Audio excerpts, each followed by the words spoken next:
Damian Lewis. Damian Lewis. Oh, Damian Lewis.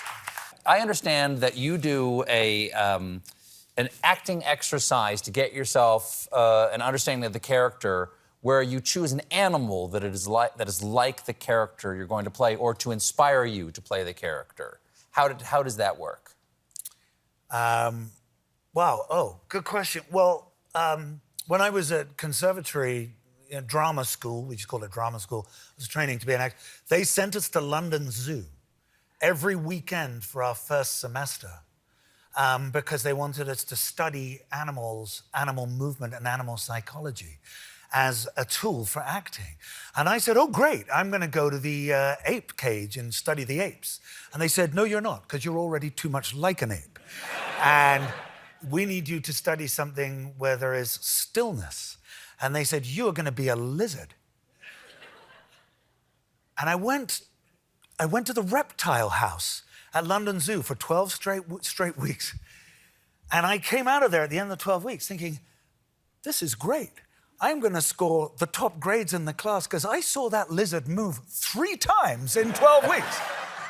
Do you still have a lizard? Do you still have the lizard? The lizard does 2 things. Okay, let's see it. The lizard lies totally still under the heat lamp for 12 weeks, and then maybe once in week 6, and then again in week 9, it'll do this.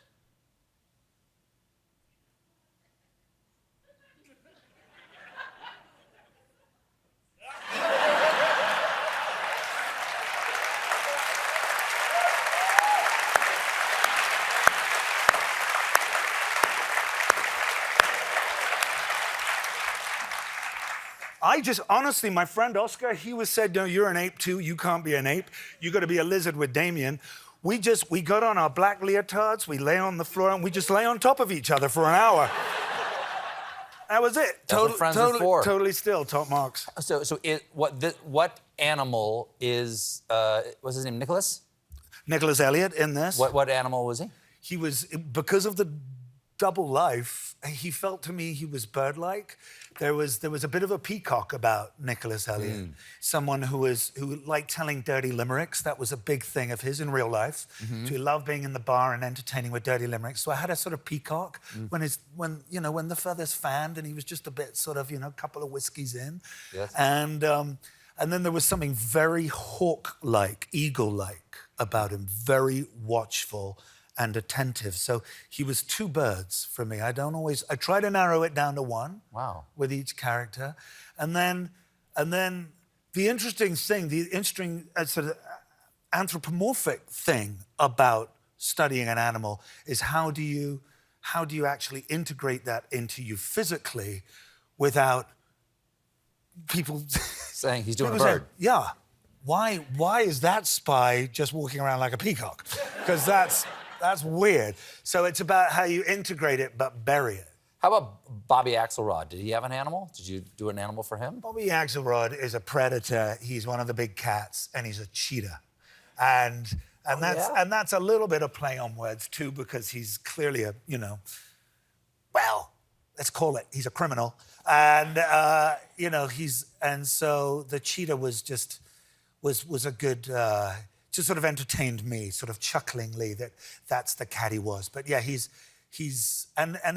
Bobby Axelrod, I don't know if any of you watch the hit TV show Billions, but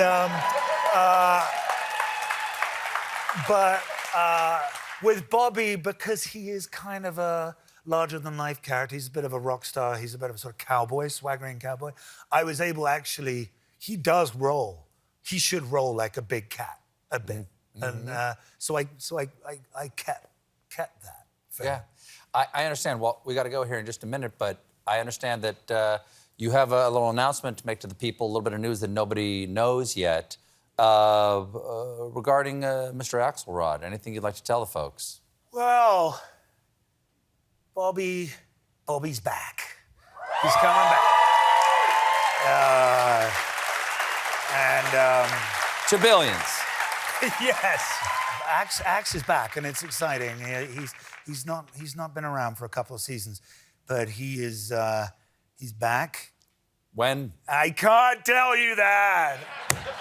But I'll tell you this: It's been lovely to have you. Thank you so much for Thanks, being man. here, Damian Thank you. Lewis. A Spy Among Friends premieres March 12th on MGM+. It's Damian Lewis, everybody. We'll be right back with UN Ambassador Linda Thomas Green.